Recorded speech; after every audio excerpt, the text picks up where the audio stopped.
we have 3 more acronyms for you which are relevant to road safety more generally. We also cover the detail of a method of braking for comfort. Finally, it is important to be aware of how the words open and closed are used in relation to teaching and the road network. Safety is the most important word you must remember in the learning process for any road user. We will now cover another 3 very important acronyms that will keep you safe.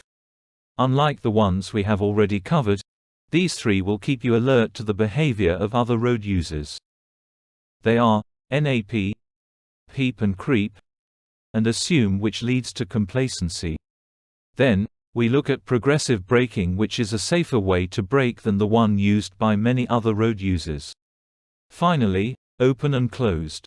2 simple but very effective words used to help with any learning experience. NAP. Never assume priority. You must always be prepared to give way to other drivers even if it is your priority. This is simply because many drivers lack the knowledge and ability to drive safely. Just spend 5 minutes at a junction and watch their lane discipline, speed of approach, lack of observation and use of signals, and you will quickly see the problem. Much of what is potentially dangerous behavior on the road is because of a failure of eye movement. Drivers jump into a vehicle and move off assuming nothing will have changed after they got in. In reality, things can change around you in the blink of an eye in any direction. If they need to reverse, stopping and changing gear to drive off takes 2 seconds, so they should check again, but they rarely do.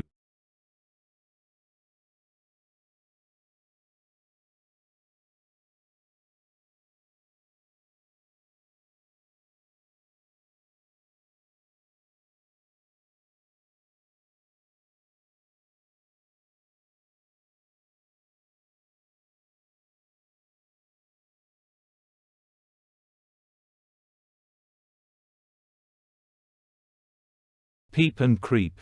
This applies in situations where you are not able to see if it is safe to proceed. Think about when you are trying to emerge at junctions and something parked on the road is blocking your view. In this case, you need to lean forwards, putting your head close to the wheel. If your view is still blocked, you should creep forward at no more than 2 miles per hour. You must then continue to peep and creep until you can see clearly 30 meters past the obstruction. It may help you to see someone coming if you use the reflection in shop windows or on the side of a vehicle. In any case, you must not commit to emerging until you can see it is safe to do so.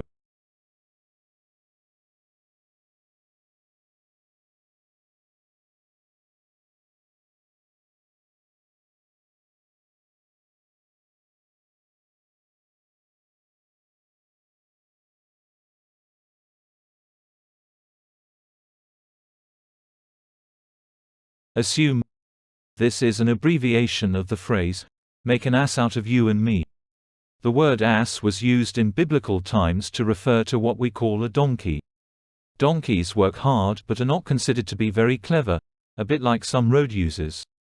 If you assume others know the rules of the road, they will make you both look like donkeys. So, see them as potential hazards. Make sure they are not able to crash into you by giving them plenty of space, and then you can stay safe. Progressive brake. This is a smoother and safer way to brake than the just-in-time method used by other drivers. Just imagine you want to stop at a junction, then, try to visualize how you would stop 6 meters earlier.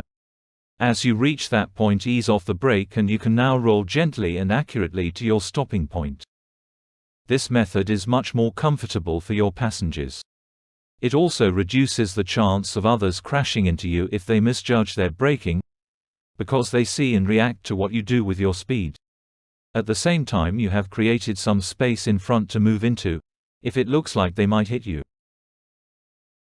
To brake properly, think about the 5 things you need to do by using the fingers and thumb of your writing hand as follows.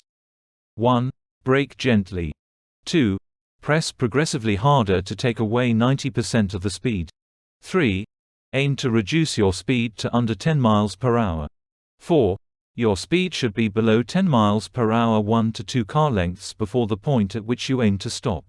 5. Ease off the brake to allow the vehicle to roll gently to exactly where you want to stop. If you just want to slow, you and your vehicle will be ready to progress again. In this case, allow the vehicle in front to move away and create a gap before you press the gas. You should not assume they will keep going once they move. A lot of collisions happen like this because something changes in front of them and they will brake suddenly. Open and closed. You should be aware of these two words as they are used in two ways.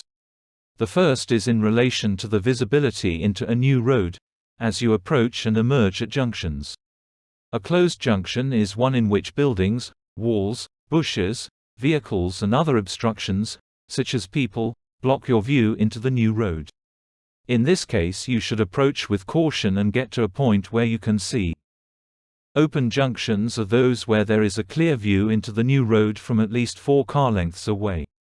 With these junctions you can approach more positively, as long as you continue to check round anything obstructing your view. At all times you must ask yourself what if?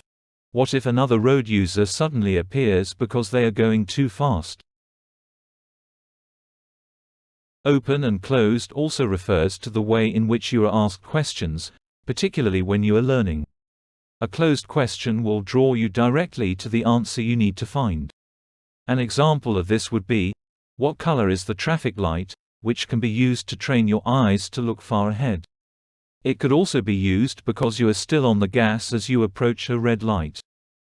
An open question such as, what can you see ahead, will allow you to find the relevant information you need to drive safely. If your response is to talk about the birds in the trees, your focus is clearly not on the road. If you use commentary driving, this allows you to read the road ahead and drive according to what you can see. We have now covered 3 more acronyms that are relevant to road safety more generally. We have also covered progressive braking. And finally, how you should use the words open and closed in relation to commentary driving.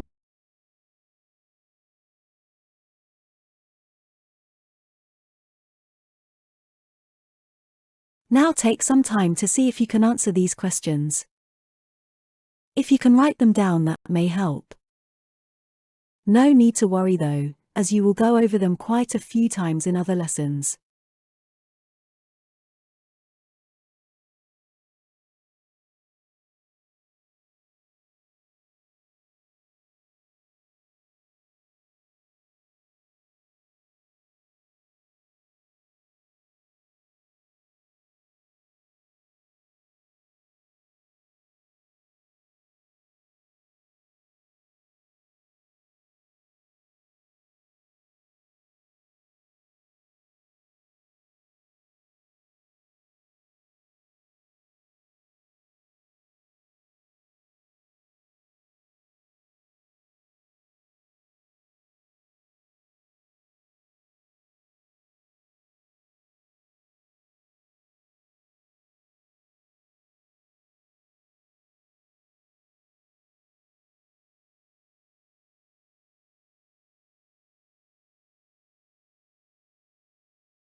You should now have the knowledge and better understand how to apply the information covered in this presentation.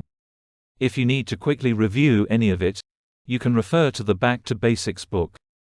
Or, you could repeat the whole presentation with someone who may also benefit from watching it.